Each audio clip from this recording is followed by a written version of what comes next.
Chers amis, bonjour. Nous sommes le jeudi 28 décembre 2023. Il est 9h30. Quelques news de l'Arménie, de l'Artsakh et de la diaspora arménienne. 1100 enfants des communes frontalières de l'Arménie, frontalières avec l'Azerbaïdjan, ont été invités par Nicole Pachinian et son épouse Anna Agopian à Yerevan, au parc d'Erevan, pour passer une journée de manège, de fêtes, de diverses distractions.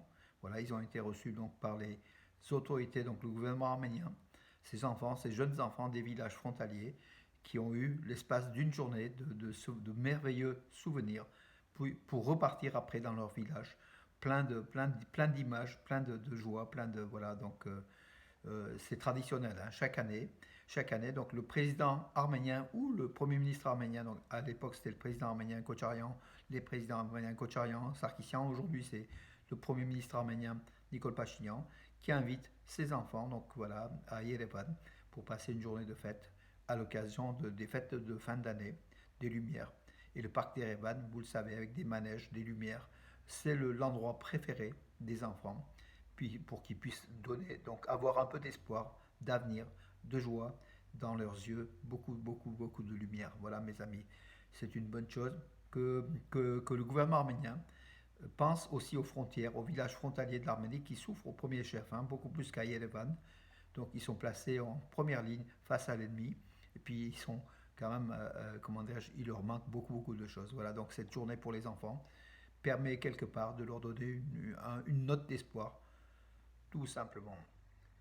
Nous avons inventorié le patrimoine culturel restant en Artsakh. Il existe une base de données complète, affirme Jana Andreassian, qui est la ministre de l'Éducation, de la Culture et des Sciences. Voilà, donc l'Arménie a des bases de données sur tous les monuments, ou l'ensemble des monuments, enfin la grande partie du moins, je pense, des monuments qui ont été numérisés, donc qui sont restés sous le joug azéri, donc occupés par l'Azérie. Donc voilà, si l'Azerbaïdjan les détruit, on a les moyens, on a les preuves, on a des images, on a des vidéos, on a justement toutes les bases pour accuser Bakou de cette destruction. Et d'ailleurs, l'Azerbaïdjan le fait, hein, en fait, sans attendre le fait que l'Arménie ait ou pas donc ces données.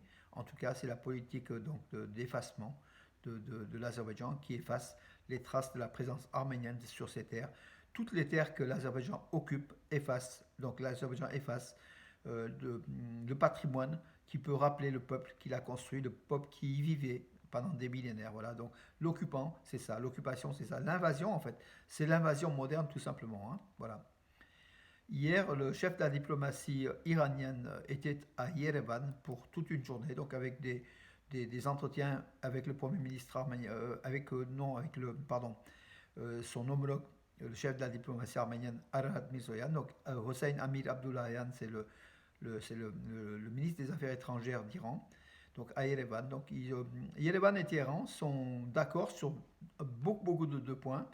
Et Yerevan, quelque part, l'Iran soutient l'Arménie, surtout pour le Zangezur, en fait, le sud de l'Arménie, qui peut être envahi à tout moment par l'Azerbaïdjan, avec bien sûr derrière la Turquie. Donc cet empire perse, dont l'Iran est l'héritière, est opposé à l'empire ottoman, dont la Turquie d'Erdogan d'aujourd'hui, avec son allié dictatorial azéri.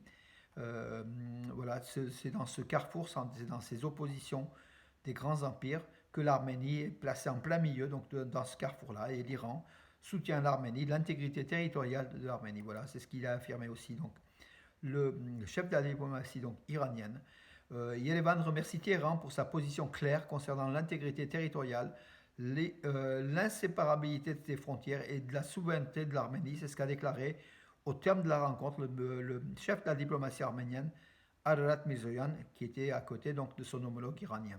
Voilà ce qui est clair, qui est une bonne chose. Zakharova, la porte-parole du ministère russe des Affaires étrangères, a affirmé que la prospérité de l'Arménie, donc la croissance économique, est importante pour la Russie et que la Russie fait tout pour féliciter l'Arménie. Donc beaucoup d'éléments, en fait, des communiqués, deux, trois communiqués par jour de Moscou envers l'Arménie.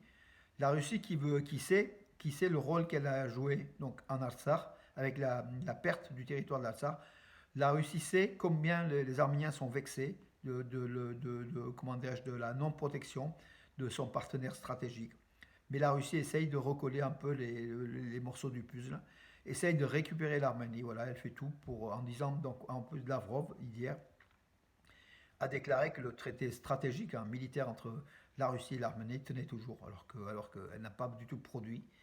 La Russie tient à garder l'Arménie sous son orbite, en fait. C'est un peu l'opinion que j'ai écrit hier, donc que j'ai mis en place sur Armenius, donc Nouvelle d'Arménie, donc le site.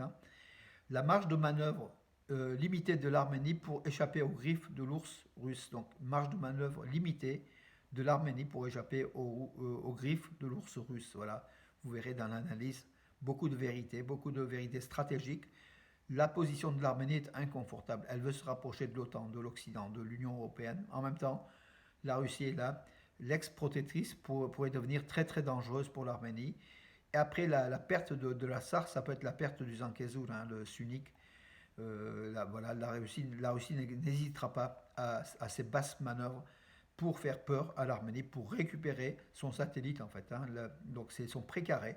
L'Arménie c'est le précaré de Moscou, voilà aussi. Donc toute tentative d'aller vers l'ouest sera payée à un prix cher d'après la Russie. Elle ne le dit pas mais elle le fait. On l'a vu pour la Géorgie qui a perdu l'Abkhazie, l'Ossétie du Sud quand elle a voulu se rapprocher de l'OTAN. L'Arménie a perdu déjà l'Artsakh, elle pourrait perdre le Sud, le Zangezur sunnique, si le rapprochement avec l'Union européenne et puis avec l'OTAN se ferait de façon très rapide.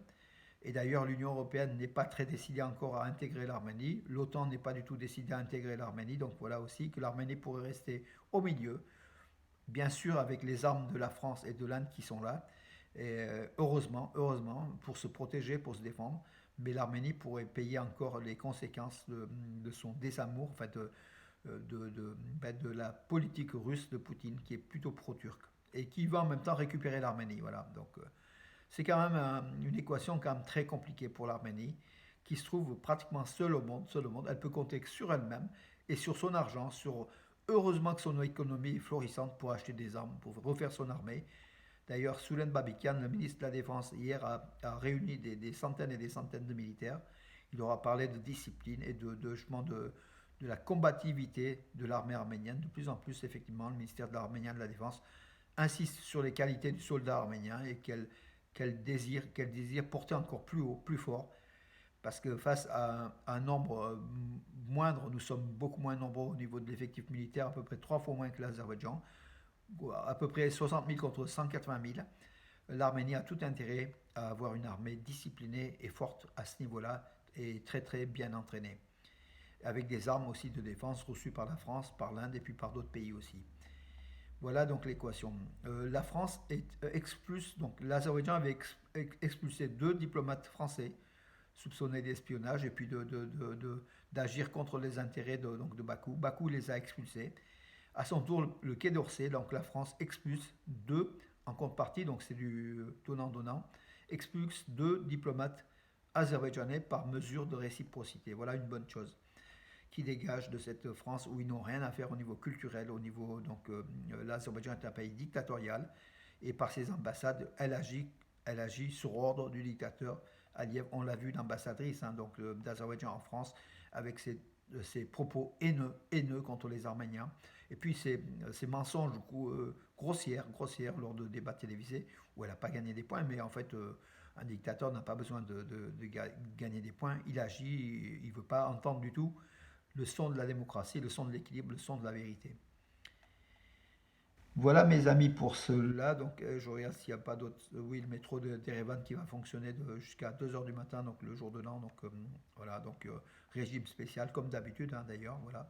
L'équipe de football d'Arménie, la sélection nationale d'Arménie est 36e dans le classement des 55 pays de l'UEFA, de l'Union Européenne de Football Association. Donc en fait des équipes nationales d'Europe, des 55 équipes. L'Arménie est 36e, ce qui est pas mal.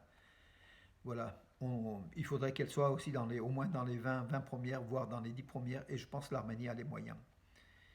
Voilà mes amis pour aujourd'hui, je vous donne rendez-vous à demain, en tout cas je vous souhaite une bonne journée, puis on prépare bien sûr ce jour de l'an dans quelques jours, qui pour nous, pour les Arméniens, le jour de l'an est une journée importante, avec après la nativité qui est le 6 janvier. À ce propos-là, je vous annoncerai donc ici à Valence quelques manifestations qui auront lieu, dont le loto du Hometnen. et puis le 7 janvier, dimanche 7 janvier, et puis l'église arménienne de Roman, donc une messe de la Nativité. Également ici, donc, bien sûr, l'église arménienne Saint-Saac, mais aussi donc, l'église évangélique arménienne qui, le 6 janvier, samedi 6 janvier, organise un meeting, enfin une fête pour les enfants, donc l'arbre de Noël des enfants, avec le pasteur Koujikian que je salue, voilà, tout simplement.